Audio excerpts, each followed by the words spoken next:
예수는 우리를 깨끗게 하시는 주시는 그의 피 우리를 눈보다 어리게 주님의 깨끗한 보혈을 날마다 힘으로 간증해 담대히 싸우며 나가세 전부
그것을 믿으며 가네.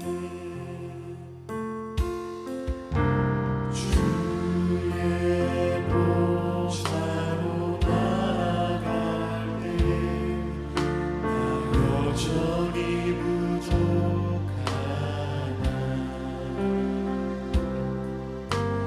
나를 부르신 주의 그 사랑 그것을 믿으며 가네. 자격 없는 내 힘이 아닌 오직 예수님의 보혈로 자격 없는 내 힘이 아닌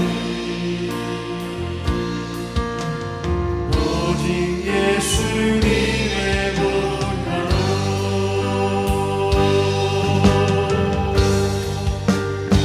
십자가의 보혈 완전하신 사랑 힘입어 나갑니다. 십자가의 보혈 완전하신 사랑 힘입어 예배합니다.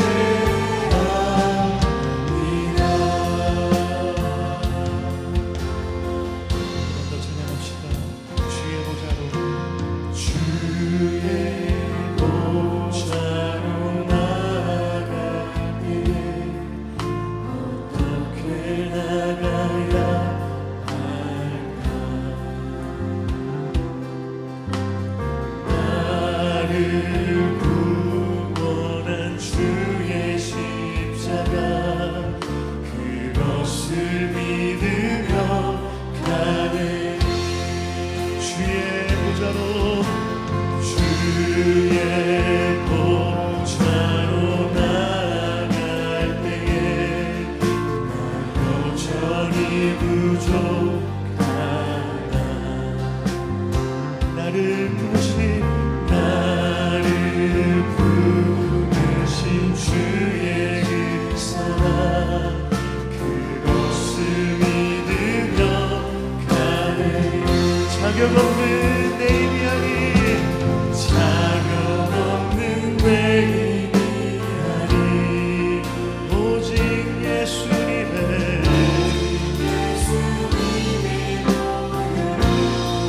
자격 없는 내 힘이 아닌 오직 예수님의 보혈로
하시네 존귀한 주 보혈이 내 영을 새롭게 하네 존귀한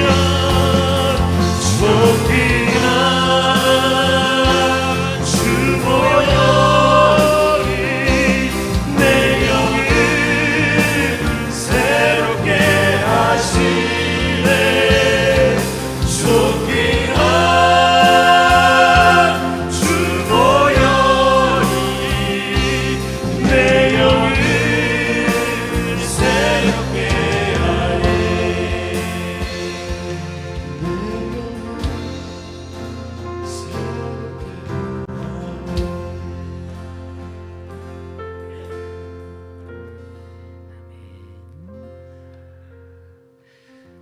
오늘 고난주일인데요. 예수님 흘리신 그 피가 우리의 삶을, 우리들의 인생을 새롭게 바꿔주실 줄로 믿습니다. 간절히 소망하기는 이 예배 가운데 그 주님의 보혈이 발라지고 적셔지고 뿌려지는 놀라운 은혜가 있기를 주님의 이름으로 축복합니다. 오늘도 말씀 듣기에 앞서서 우리 선포할 텐데요. 우리 악하고 더러운 습관과 게으름에 대한 명령과 선포 우리 힘껏 하고 우리 말씀 듣도록 하겠습니다. 자, 우리 선포 준비 딱 하시고요. 자, 하나님은 귀에 들리신 대로 행하신다고 하셨거든요. 우리가 명하고 선포하고 꾸짖을 때에 악한 영들은 떠나가고 거룩한 주님의 영으로, 정결한 주님의 영으로 충만하게 채워질 줄로 믿습니다. 자, 같이 합니다. 시작.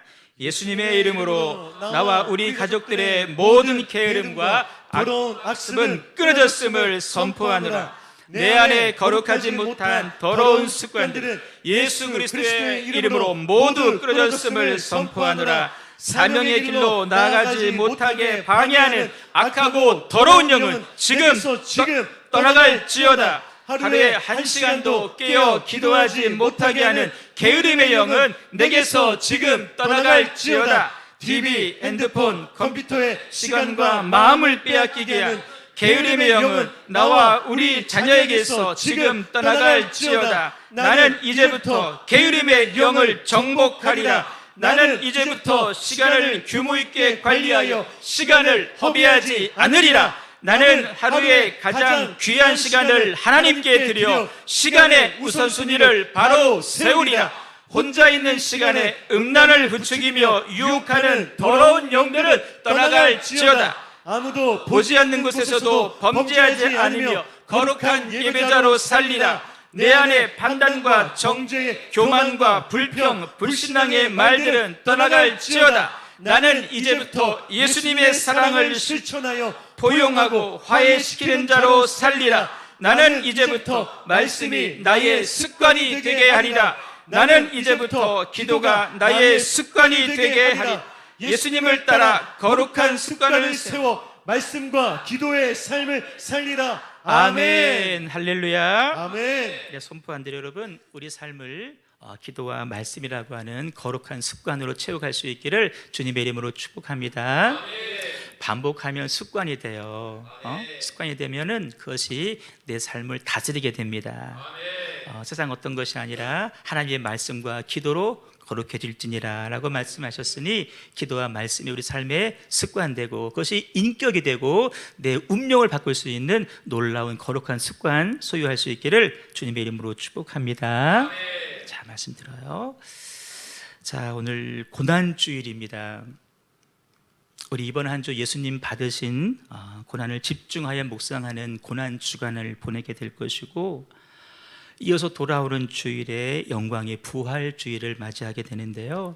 오늘 특별히 고난주일을 맞이해서 예수님 십자가 현장으로 좀 더 가까이 나아가시고 거기에서 주시는 하나님의 목소리를 한번 들으면서 은혜를 나누려고 합니다. 본문에 보시면 우리 예수님 제6시에 십자가에 달리셨고 제9시에 돌아가셨다라고 말씀해 주고 있습니다. 제6시라고 하면 우리 시각으로 오전 9시예요. 여러분, 사람들에게 오전 9시는 어떤 시간이죠? 잠자는 시간인가요? 아니에요. 저마다의 꿈과 목표를 가지고 무언가를 이루기 위해서 이제 막 도전하기를 시작하는 시간이 바로 오전 9시입니다. 근데 바로 그 시간에 우리 예수님은 온 인류의 죄를 짊어지시고 십자가에 못 박히셨다라는 거예요. 이게 무슨 의미일까요? 인간의 꿈과 목표가 아니에요. 오직 하나님만이 하실 수 있는 새롭고 위대한 역사가 이제 시작되었다라는 의미입니다. 그리고요, 제9시 우리 시각으로 오후 3시에 운명하셨는데, 여러분 생각해 봐요. 예수 그리스도께서 십자가에서 죽으셨다. 이 말은 엄밀한 의미에서 볼 때 하나님 자신의 죽음이라고 우리는 이야기를 합니다. 보세요. 십자가에 달리신 분은 예수님이신데 왜 그 예수님의 죽음을 우리는 하나님의 죽음으로 이해할까? 하나님은 우리를 사랑하사 죄에서 구원하시려고 독생자 예수님을 이 땅에 보내주셨고 십자가에 내어주셨습니다. 그 예수님이 누구라는 거예요? 바로 하나님이시라는 거예요. 하나님은 원래 영으로 존재하시고 말씀으로 존재하시는데 그 하나님께서 육신을 입고 이 땅에 오셨어요. 그분을 가리켜서 예수님이라고 하는데 그 예수님이 십자가에 매달리셨다. 곧 하나님께서 십자가에 매달려 죽으신 거예요. 따라요. 예수님은 하나님이십니다. 그렇습니다. 예수 그리스도의 십자가에서의 죽으심은 인류를 죄에서 구속하기 위해 하나님 자신이 죽으신 것이고 그것은 동시에 모든 인류의 죽음을 대신하시는 죽음이라는 것입니다. 그래서 여러분, 누구든지요, 예수 그리스도의 십자가를 바라보면, 누구든지 예수님 달리신 십자가에 대한 말씀, 설교를 들으면, 누구든지 예수님을 바라보면, 십자가의 예수님을 바라보면 그 사람들은요, 정말 상상할 수 없는, 아니 수만 볼트의 전류에 감전된 것보다 더 큰 충격을 받게 된다는 거예요. 어떤 충격인지 아세요? 첫째는 하나님 사랑에 대한 충격입니다.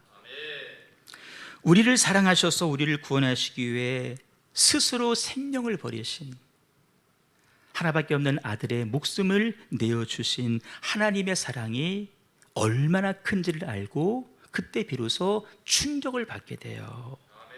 여러분, 세상 누가 다른 사람 살리겠다고 자기 자신의 목숨을 내어줄 수 있습니까? 세상 누가 다른 사람 살리겠다고 자기의 목숨, 내 아들의 목숨을 내어줄 수 있습니까? 아무도 그렇게 할 수가 없습니다.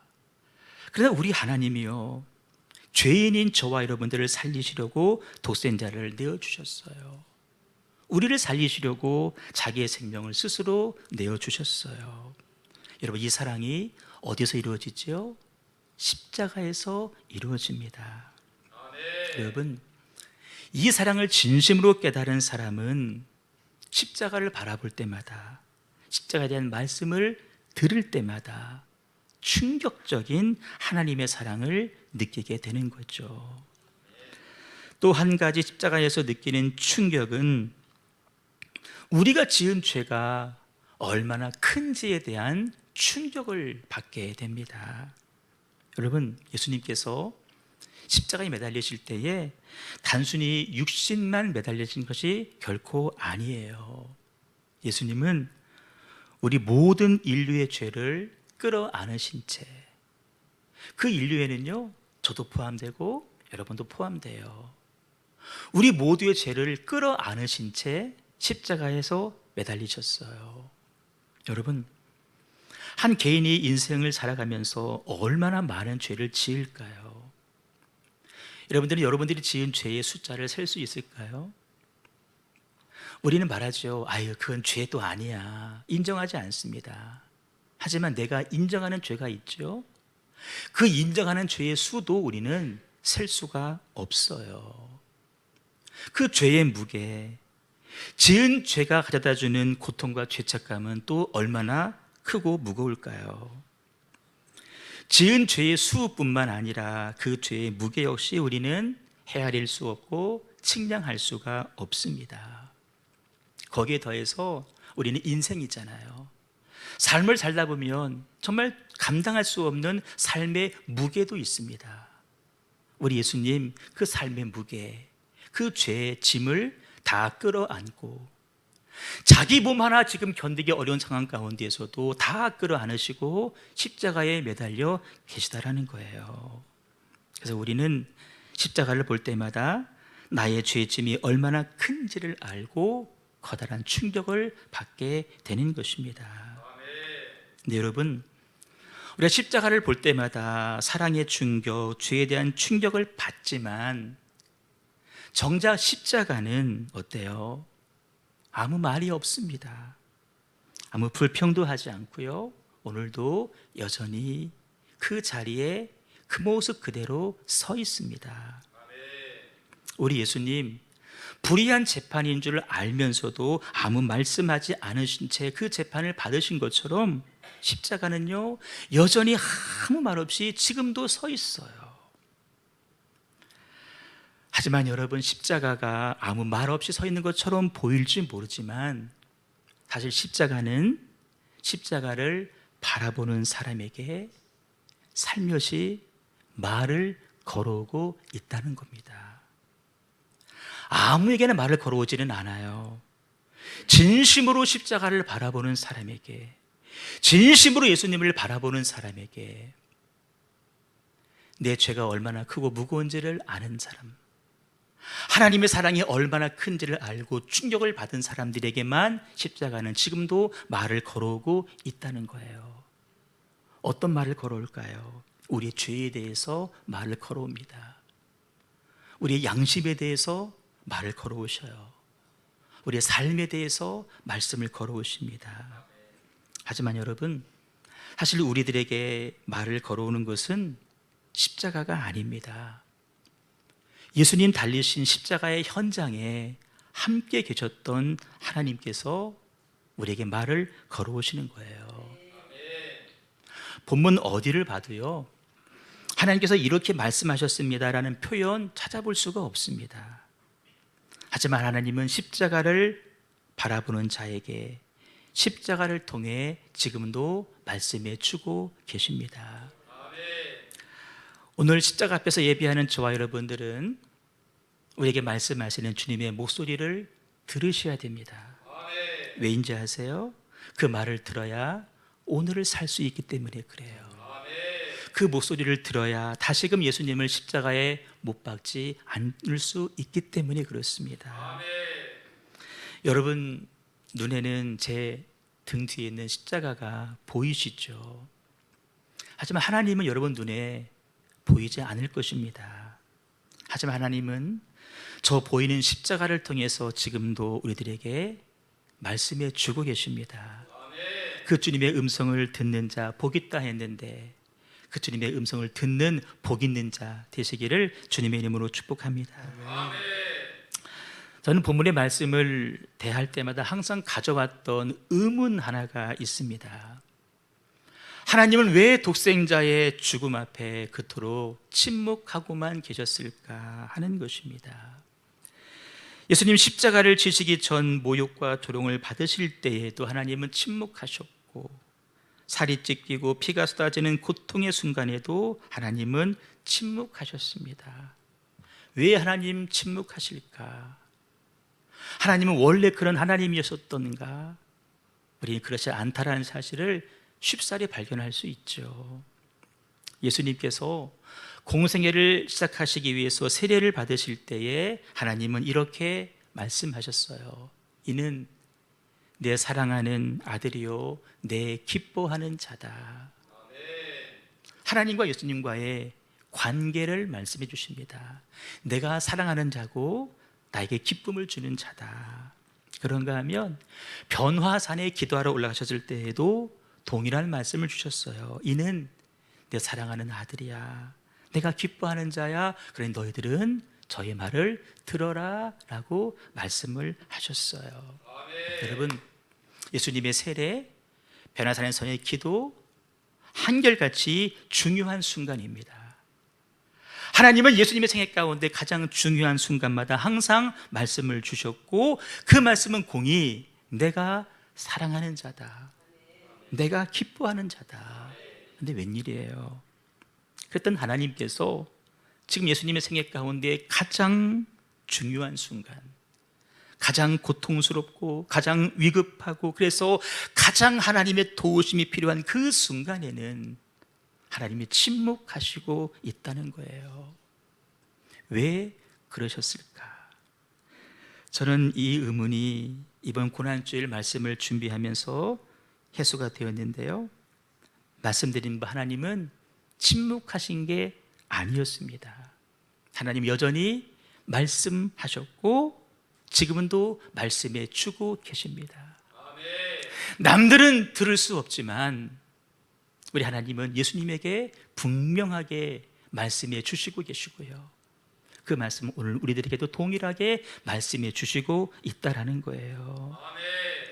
여러분, 하나님의 침묵, 굳이 하나님의 침묵이라고 말하지 않고 그때는 어떤 때다, 하나님께서 우리를 위하여서 무언가 새로운 역사를 준비하시는 시간이시다.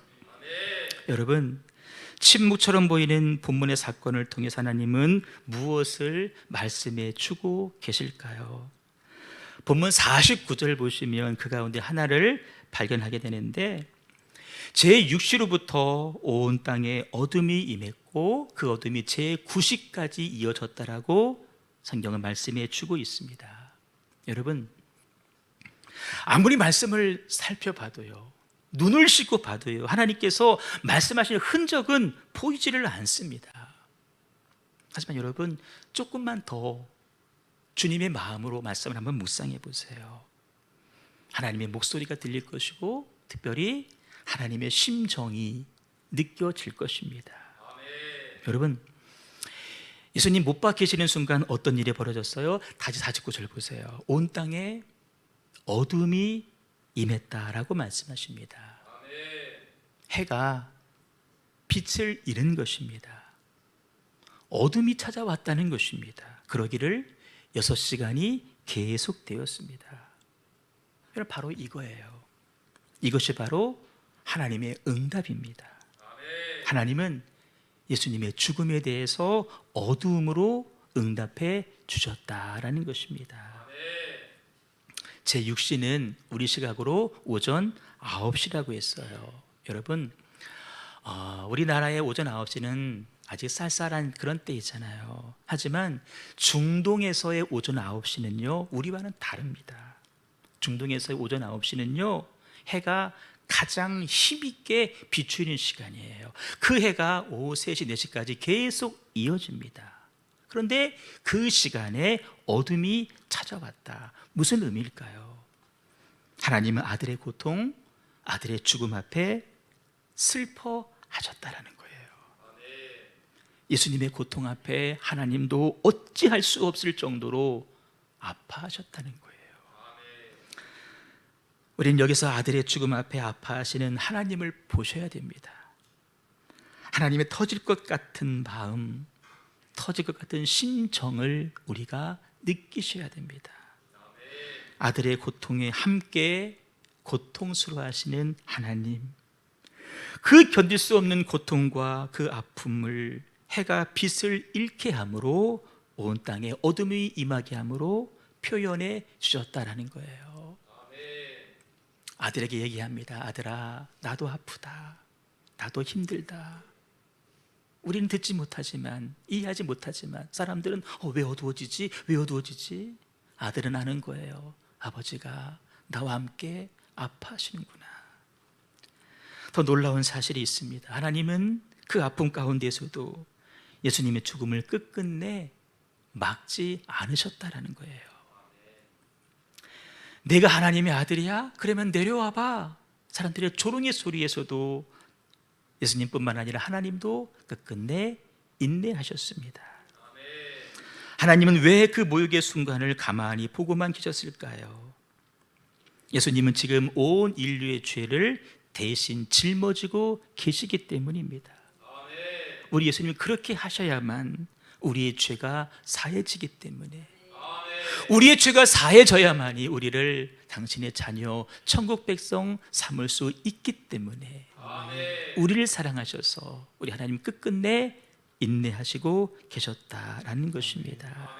여러분, 내 눈앞에서 자식이 죽어가는데 그 장면을 마음 편히 바라볼 부모가 세상 어디에 있겠습니까? 자녀가 열감기만 걸려도 차라리 내가 아팠으면, 이게 부모의 마음이잖아요. 하나님도 같은 심정이십니다. 하지만 우리를 사랑하시기 위해, 우리를 구원하시기 위해서 하나님은 계속하여서 침묵하셨습니다. 하지만 하늘을 어둡게 하심으로 하나님도 얼마나 아프신지를 아들에게 말씀해 주셨어요. 하나님의 두 번째 목소리입니다. 51절 이하에서 확인할 수 있는데요, 우리가 볼 때 분명히 하나님은 예수님을 바라보시면서 아무 말씀도 하지 않으신 것처럼 보여요. 하지만 또 한 가지 놀라운 사건을 일으키셨고 그 사건을 통해서 귀한 말씀을 해주시는데, 어떤 사건이고 어떤 말씀일까? 예수님이 운명하시는 바로 순간이에요. 동순간이에요.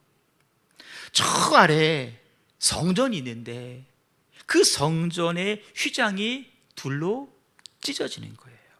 그리고 말씀하십니다. 하나님에게 나아갈 새로운 길이 너희들에게 열렸다라는 거예요. 아들아, 너의 죽음을 통해서 저 수많은 백성들이 나에게 올 그 길이 열리게 되었다.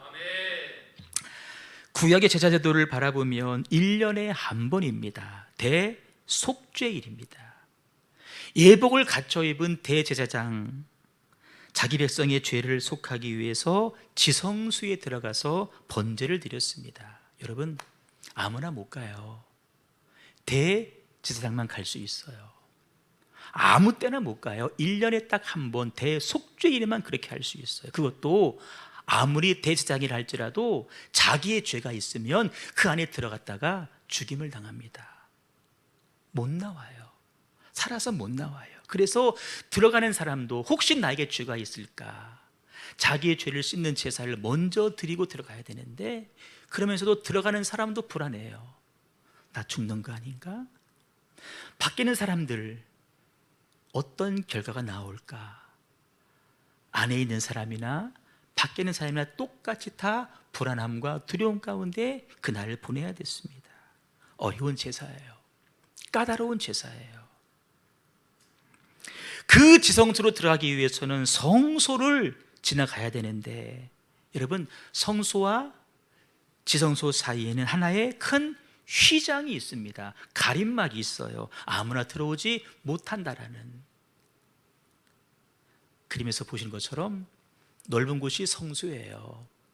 통해서 좁은 곳 지성소로 가야 되는데 휘장이 있어요. 가림막이 있어요. 그런데 예수님께서 십자가에서 운명하시는 바로 그 순간, 저 휘장이 위에서 아래로 둘로 쫙 하고 찢어지게 됐다는 거예요. 바로 저런 모습입니다. 여러분, 바로 이것이 십자가에서 주신 하나님의 응답이고 하나님의 외침입니다. 아들아, 너의 죽음을 통해서 저 수많은 백성들이 나에게 올 길이 이제 열렸다라는 것이죠. 이에 대해서 히브리서 기자가 아주 명확하게 설명해 주고 있는데, 우리 말씀 한번 같이 읽습니다. 그리스도께서는 장래 좋은 일의 대제사장으로 오사 손으로 짓지 아니한 곧 이 창조에 속하지 아니한 더 크고 온전한 장막으로 말미암아 염소와 송아지의 피로 하지 아니하고 오직 자기의 피로 영원한 속죄를 이루사 단번에 성소에 들어가셨느니라. 아멘. 구약에서는 1년에 한 번씩 한 사람의 죄에 따라서 한 마리의 송아지나 혹은 염소가 죽어야 됐습니다. 하지만 이제는 예수님께서 흘리신 피로 말미암아 한 사람이 아니에요. 모든 인류의 죄를 단 한 번이 아니에요. 과거로부터 현재 미래까지 모든 죄를, 영원한 속죄를 단번에 이루신 줄로 믿습니다. 그 놀라운 일들이 언제 예수님께서 십자가에서 운명하시는 순간 이루어졌다는 거예요. 마지막 남은 그 거친 숨마저 끊어지는 그 순간에 이 일이 이루어졌다는 거예요. 그렇습니다. 우리 예수님은 십자가에서 인류를 위한 영원하고도 완전한 제사를 드린 줄로 믿습니다. 그 제사가 이제 완성되었기 때문에 더 이상 필요 없어진 휘장은 찢어지게 된 줄로 믿습니다. 여러분, 이게 우리에게 무슨 의미일까요? 그동안은요, 성소와 성소 사이에 휘장이 있어서 아무나 하나님께 나아갈 수 없었던 것처럼 하나님과 우리 사이를 가로막는 장애물이 있습니다. 그게 뭘까요? 죄입니다. 그 죄의 담이 있었는데 그 죄의 담이 예수 그리스도로 십자가로 인해서 완전하게 깨끗하게 허물어진 줄로 믿습니다. 그래서 여러분, 누구든지 예수님을 구세주로 믿고 영접하고 예수님의 이름을 부르는 자는 하나님의 자녀가 되고 자유롭게 죄의 용서함을 받고 하나님의 자녀로서 당당하게 천국 백성이 되는 줄로 믿습니다. 이 은혜의 사건, 이 거룩한 사건에 동참하는 사람을 가리켜서 우리는 성도라고 부르는데, 성경은 성도된 저와 여러분을 향하여서 이렇게 선언해 주고 계십니다. 우리 크게 읽어봐요. 시작. 그러나 너희는 택하신 족속이요 왕같은 제사장들이요 거룩한 나라요 그의 소유가 된 백성이니 이는 너희를 어두운 데서 불러내어 그의 기이한 빛에 들어가게 하신 이의 아름다운 덕을 선포하게 하려 하심이라. 아멘. 우리가 여기서 뭐라고요? 거룩한 백성이라고, 택하신 족속이라고, 왕같은 제사장이라고, 하나님의 소유된 백성이라고 그렇게 말씀해 주시고 있다라는 거예요. 우리가 원래 이런 사람이었어요? 아니었잖아요. 죄인이었잖아요. 그 죄 때문에 하나님 앞에 나아갈 수 없었잖아요. 그런 우리를 하나님의 자녀로, 거룩한 백성으로, 하나님의 소유라고 말씀해 주시고 있다라는 것입니다. 왜 이렇게 말씀해 주셔요? 너희들을 어둠에서 건져서 기이한 빛에 이르게 하신, 들어가게 하신 그 하나님의 복음을 전하는 자로 삼기 위해서 그렇게 삼아 주셨다라는 거예요. 하나님은 십자가 예수님을 정말 기가 막힌 심정으로 지켜보셨어요. 하지만 하나님께서 예수님에게 주신 응답은 이것입니다. 사랑하는 아들 예수 그리스도야, 너는 죽었지만 너는 승리했다. 너는 인류의 모든 죄를 지고 희생했지만 모든 백성에게 부활을 확인시켜 주었고 구원을 선포해 주었고 모든 성도들에게 승리를 약속해 주었다. 아들아 고맙다. 아들아 고맙다 라고 하나님 말씀하십니다. 하나님의 외침 하나만 더 보겠습니다. 오늘 말씀의 핵심이기도 한데요, 휘장만 찢어진 것이 여러분 아닙니다. 지진이 일어나서 땅이 진동했다라고, 바위가 터졌다라고 말씀하고 계시고, 특별히 무덤이 열렸어요. 그리고 잠자던 사람들이 많이 일어났다라고 성경이 말씀해 주고 있습니다. 여러분 상상해 보세요. 얼마나 놀라운 일들이에요. 이스라엘 선지순례를 가보신 분들은 아실 텐데요, 예수님 그 십자가의 자리에 가보면 지금도 이 지진의 흔적을 발견하게 됩니다. 여러분, 지진이 뭐죠? 지층이 서로 엇갈리는 거예요. 지층이 흔들리는 거예요. 내내 가만히 있던 땅이 예수님 돌아가시는 그 순간 흔들리는 거예요. 무엇을 의미할까요? 예수님 십자가의 죽음은 완전한 죽음이고 그의 생명이 끊어짐으로 땅의 지층이 끊어지는 거예요. 이해되세요? 생명이 끊어짐으로 땅의 지층이 끊어져서 어긋나는 거예요. 그로 인해서 모든 사망과 죄와 사단의 권세는 무너졌느니라. 아멘. 주님이 선포하시는 거예요. 그래, 모든 죄와, 모든 크게 죄와 봐요, 모든 죄와 모든 죄와 사망과 사망과 사단의 권세가 사단의 권세가 무너졌습니다. 무너졌습니다. 아멘. 예수님 죽으시는 그 순간에 또 무덤이 열리고 잠자던 자가 살아났다라고 말씀해 주고 있어요. 여기 보시니까 자던 자라고 말씀하십니다. 예수님 이전에 하나님을 믿고 죽은 의로운 자를 말하는 거죠. 그들이 일어났다는 거예요. 오해하시면 안 돼요. 그래서 일어났다는 의미는 부활했다는 의미가 아닙니다. 여기서 일어났다는 의미는 이런 거예요. 죽음에 대한 정복이 시작되었다라는 거예요. 죽음의 세력에 대한 정복이 시작되었다. 여러분, 죽음이 어디서 왔죠? 에덴 동산에서는 죽음이 없습니다. 죄를 지은 후부터 죽음이 왔어요. 누가 죄를 짓게 했어요? 사단이 죄를 짓게 했어요. 그러면 우리를 죽게 하는 건 누구예요? 사단이에요. 죽은 자들이 살아났어요. 우리를 죽인 그 사단의 세력을 향한 정복이, 반격이, 하나님의 보복이 이제 시작되었다는 거예요. 예수님 죽으시는 순간. 하지만 그 반격이 아직 완성된 것은 아니에요. 언제 완성되죠? 죽으신 예수님께서 부활하시는 순간 그 반격은 완성되는 줄로 믿습니다. 여러분 보세요. 죽였어요. 사람들을 미혹시켜서 예수님을 십자가에 매달아 죽게 했어요. 끝난 것처럼 보였잖아요. 하나님은 다시 사흘 만에 살리셨어요. 죽음을 무력화시키셨고 죽음의 세력을 무력화시키신 거예요. 53절에 보시면 그들이 무덤에서 나와서 그랬잖아요. 지금 부활했다는 의미가 아니에요. 여러분, 예수님 지금 돌아가셨는데 바로 부활하면 어떻게 해요? 말이 안 되는 거예요. 그 다음 말씀 보시면 알 수 있어요. 장차 예수님 재림하실 때에 성도 역시 영원한 예루살렘 성에 들어갈 것이다. 그런 사실을 미리 말씀해 주시는 거예요. 정리하면 예수님께서 십자가 달려 돌아가시는 순간 죽음에 대한 정복이 시작되었고 예수님 부활하심으로 죽음에 대한 완전한 정복이 이루어졌다라는 것입니다. 한마디로 하나님은 예수는 죽었지만 그 예수는 승리했다. 이거를 지금 십자가의 현장에서 말씀해 주고 있는 것입니다. 여러분 종합해 보세요. 이런 결론 내릴 수 있어요.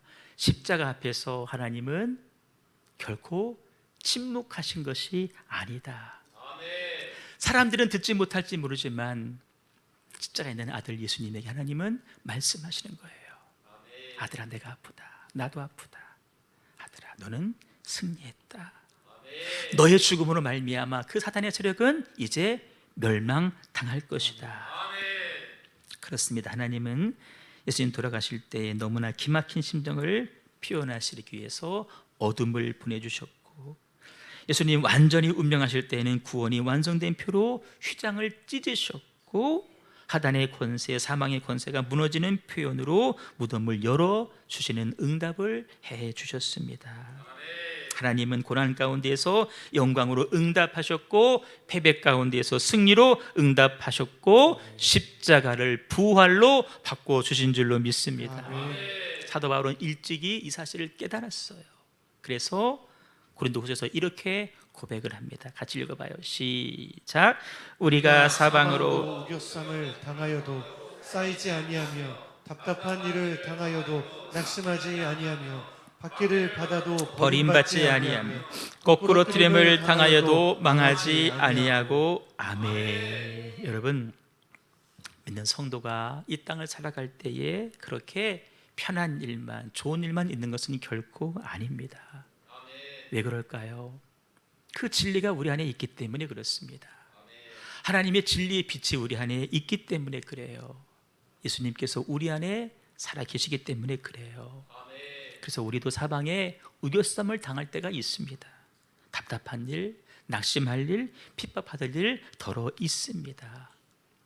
그러나 분명한 사실은 우리가, 저와 여러분이 예수님의 이름을 계속해서 부르고 믿음으로 나아갈 수만 있다라면 우리는 결코 망하지 않습니다. 여러분, 결코 패망하지도 않습니다. 결코 여러분 수치를 당하지도 않을 것입니다. 왜? 하나님께서 고난을 영광으로, 패배를 승리로 바꾸어 주실 것이기 때문에 그렇습니다. 하나님은 우리 아버지이십니다. 하나님 우리 아버지셔요.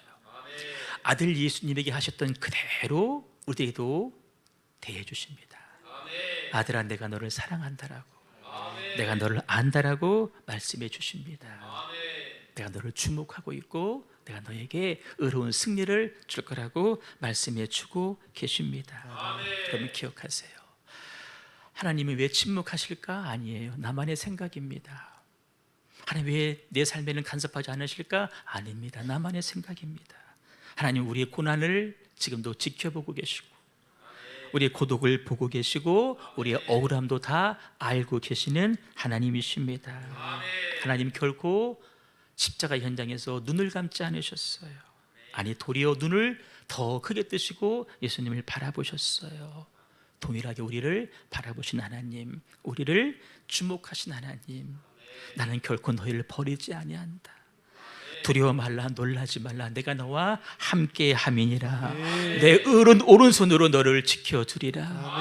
너희들이 물길 걸을 때도 물이 너를 사르지 아니할 것이며 불길을 갈 때도 불이 너를 사르지 아니할 것이다. 침몰치 아니하게 할 것이다. 오늘도 이 음성을 들으면서 고단하고 힘겨운 삶 날마다 이기며 승리할 수 있기를 주님의 이름으로 축복합니다. 이번 한 주간 고난 주간입니다. 여러분 그렇게 잘 살아내셔서요, 십자가의 주님을 기억하시고 주님 목소리를 기억하시고 돌아오는 주일, 영광의 부활주일 맞이할 수 있기를 주님의 이름으로 축원합니다. 찬양 드리겠습니다.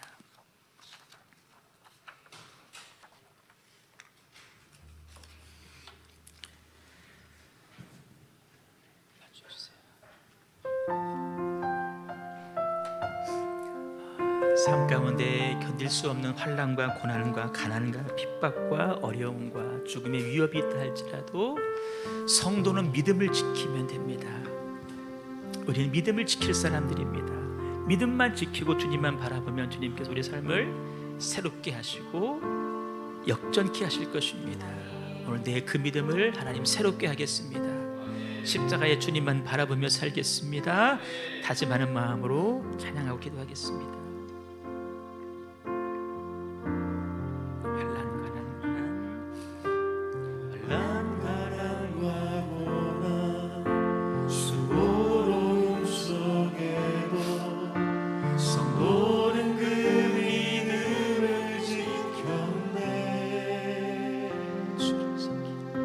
주를 섬기는 일에 자신을 다 드리며 진리의 말씀과 성령으로 그 길을 걸었네. 다시 고백할까요? 난 가난과 고난 수고로움 속에도 성도는 그 믿음을 지켰네. 주를 섬기는 일에 자신을 다 드리며 진리의 말씀과 성령으로 그 길을 걸었네. 그리스도 안에서 새롭게 하시고 그리스도로 인하여 자유케 되었네. 우리는 유명한 자요, 죽음의 위기 속에도 생명 가졌고 근심하는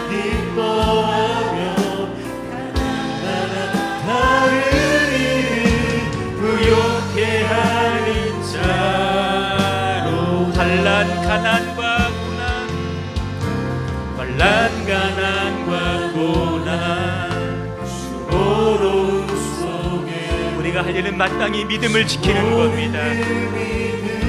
여러분 믿음을 지키셔야 돼요. 믿음 버리시면 안 됩니다.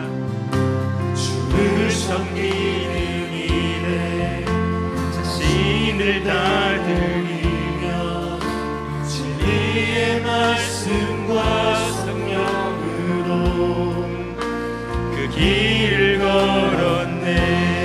그리스도 안에서 그리스도 안에서 새롭게 하시고 그리스도로 인하여 자유케 되었네.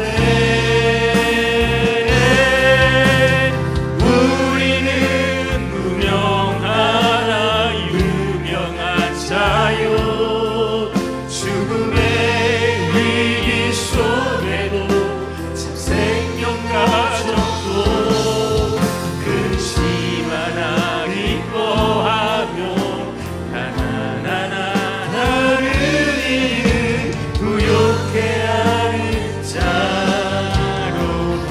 우리는 무명하나 유명한 자요 죽음의 위기 속에도 참 생명 가졌고 근심 하나 기뻐하며 가난한 나를 부욕해 하는 자. 십자가 주님을 생각하면서 우리는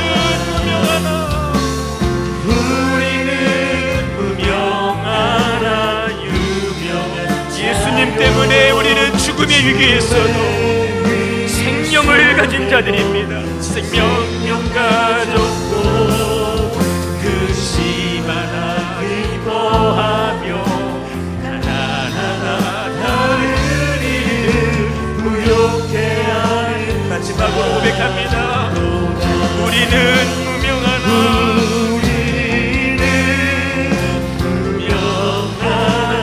유명한 자요 죽음의 위기 속에도 참 생명 가졌고 근심 하나 기뻐하며 가난한 나를 부욕해 하는 자로. 같이 기도하기를 원합니다. 여러분, 여러분의 삶의 문제가 무엇입니까? 여러분을 둘러싸고 있는 그 아픔이 무엇입니까? 여러분들이 인정하지 못하는 그 못마땅한 내용들이 무엇입니까? 나로 하여금 밤잠을 이루지 못하게 만드는 원인이 무엇일까요? 그것들이 아무리 크고 견고해 보인다 할지라도 그것 때문에 우리가 하나님을 향한 믿음을 놓치시면 안 됩니다. 하나님은 우리를 살리기 위해서 그 고통을 다 견디셨어요.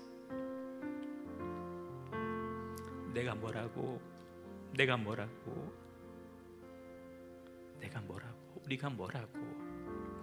우리 하나 살리시겠다고 주님은 그 모든 고통을 다 견디셨어요. 여러분 결코 믿음만큼 포기하지 않기를 바랍니다. 주님 단단히 붙잡고 힘들고 어려워도 한 걸음 한 걸음 나가셔야 돼요. 그래야 우리 마지막 날 주 앞에 든든히 설 수 있고요. 주님 재림하여 오실 때에 무덤 문이 열리고 공중에서 주님을 신랑으로 맞이할 수 있습니다. 하나님, 내가 내 삶의 형편, 처지, 문제 바라보는 것이 아니라 십자가 예수님 바라보게 하시고 예수님께 말씀하시는 주님의 음성, 나에게도 말씀하시는 음성일진데 그 음성 들으며 살아갈 수 있도록 인도하여 주시옵소서. 우리 말씀 붙잡고 합심하여 통성으로 기도하겠습니다. 주여,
당신의 믿음을 점검하게 하시고 아버지 다시금 도전할 수 있도록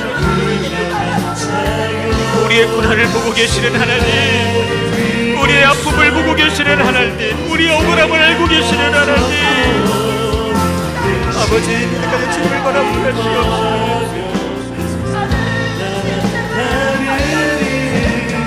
우리를 하나님께 찬양하여 아들 예수님의 생명을 대신하여 얻는 생명을